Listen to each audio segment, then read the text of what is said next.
Oke, bismillahirrahmanirrahim. Pada kesempatan kali ini, Ibu akan mencoba menjelaskan kelanjutan dari limit fungsi trigonometri, yaitu tentang turunan fungsi trigonometri. Sebelumnya, kita lihat dulu peta konsep dari turunan fungsi trigonometri. Di sana ada rumus dasar turunan fungsi trigonometri beserta sifat-sifatnya, kemudian bagaimana kita menggunakan aturan rantai dan turunan kedua dari turunan fungsi trigonometri. Nah, untuk memahami rumus dasar turunan fungsi trigonometri beserta sifat-sifatnya, itu kita perlu pengetahuan yang dapat menunjang ke proses pemahaman materi ini, yaitu diantaranya identitas trigonometri. Identitas trigonometri, kalian sudah membahasnya pada kelas 10 ya, kalau tidak salah. Jadi di sini nanti kita akan membuktikan rumus dasar turunan fungsi trigonometri. Salah satunya, misalkan kita akan membuktikan rumus turunan fungsi trigonometri dari Y sama dengan sin X.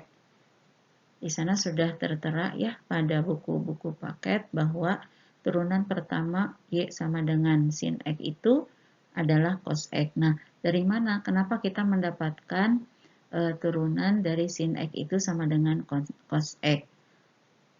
Nanti kalian, karena rumus dasarnya ini ada kurang lebih 6, kalian dibuat 6 kelompok, satu kelas. Nah, tiap kelompok berusaha menyusun pembuktian dari turunan masing-masing fungsi trigonometri. Di antaranya turunan sin X sama dengan cos X, kemudian turunan cos X sama dengan negatif sin X, turunan tangen X sama dengan sekan kuadrat X, turunan kotangen X sama dengan negatif kosekan kuadrat X, kemudian turunan sekan X itu sekan X kali tangen X, dan turunan kosekan X adalah negatif kosekan X kali kotangen X. Nah, itu semua nanti kita akan diskusikan bagaimana mendapatkan turunan-turunan dari fungsi dasar trigonometri tersebut. Gue beri contoh satu saja ya, bagaimana menurunkan Y sama dengan sin X. Oke.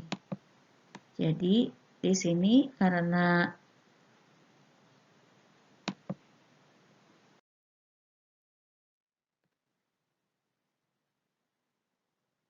turunan itu merupakan kelanjutan dari materi limit fungsi, sehingga kita bisa lihat definisi dari turunan pertama.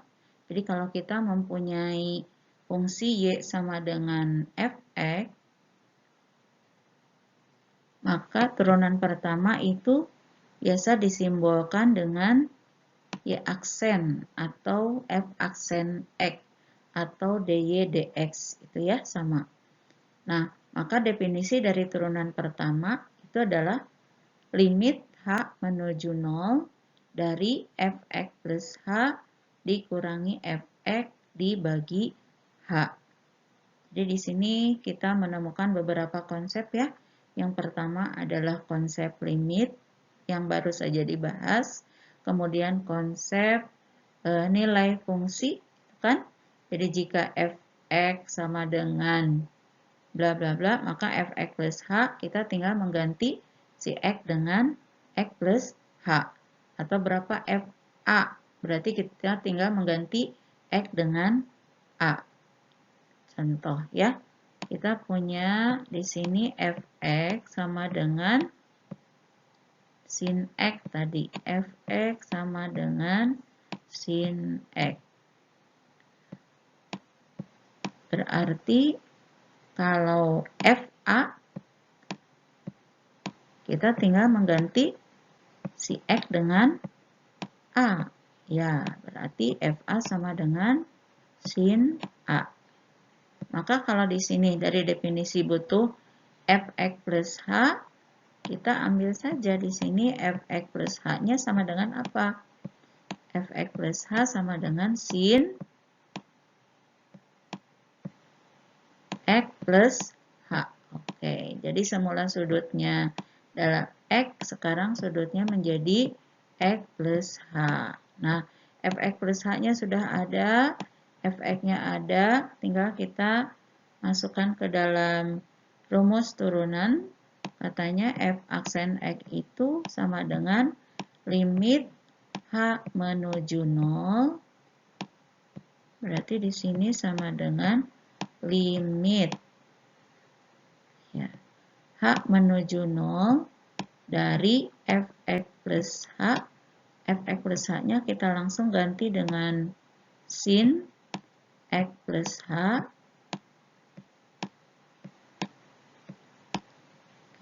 Dikurangi fx. Fx-nya adalah sin x dibagi h. Oke. Nah, di sini ada beberapa cara ya untuk menentukan rumus ini. Bisa menggunakan rumus pengurangan fungsi sin min sin alfa min sin beta, atau kita uraikan bentuk sin x plus h, berarti menggunakan rumus jumlah sudut. Ya, boleh kita pilih salah satu.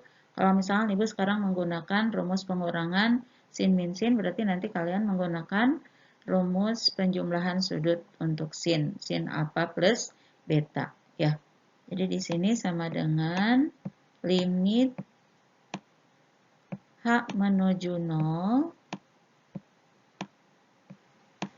dari sin alfa min sin beta, alfanya x plus h, betanya x. Sin min sin itu adalah 2 kosin. Oke, 2 cos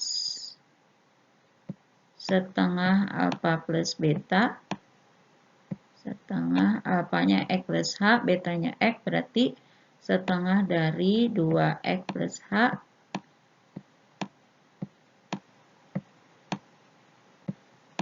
kali sin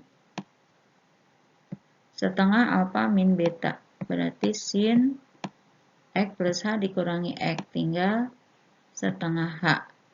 Baru ini dibagi h. Oke, ya.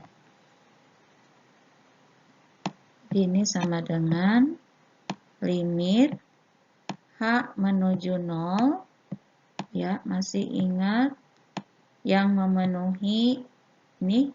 Oke, limit h menuju 0 dari sin setengah h dibagi h. Itu hasilnya setengah. Ya, ini setengah, kemudian tinggal kita ini mensubstitusi ya, 2 kali cos setengah kali 2x, berarti x plus h, x plus setengah h.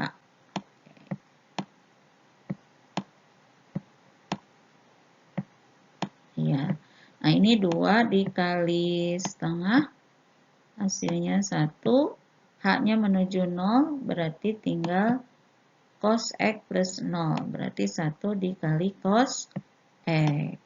1 kali cos x sama dengan cos x. Nah, terbukti ya bahwa turunan dari sin x itu sama dengan cos x. Oke, nah silakan nanti kalian coba untuk membuktikan turunan dari cos x, kemudian turunan tan x, kotangan x, sekan x, dan kosekan x. Dibuat per kelompok ya, satu kelompok tugasnya satu saja. Nah, untuk yang bertugas menurunkan sin x, nanti jangan menggunakan rumus pengurangan fungsi trigonometri, tapi kalian gunakan cara lain, yaitu dengan menggunakan penguraian dari rumus sin penjumlahan dua buah sudut, sin alfa plus beta. Ya, untuk pertemuan kali ini Ibu cukupkan sekian. Terima kasih. Assalamualaikum warahmatullahi wabarakatuh.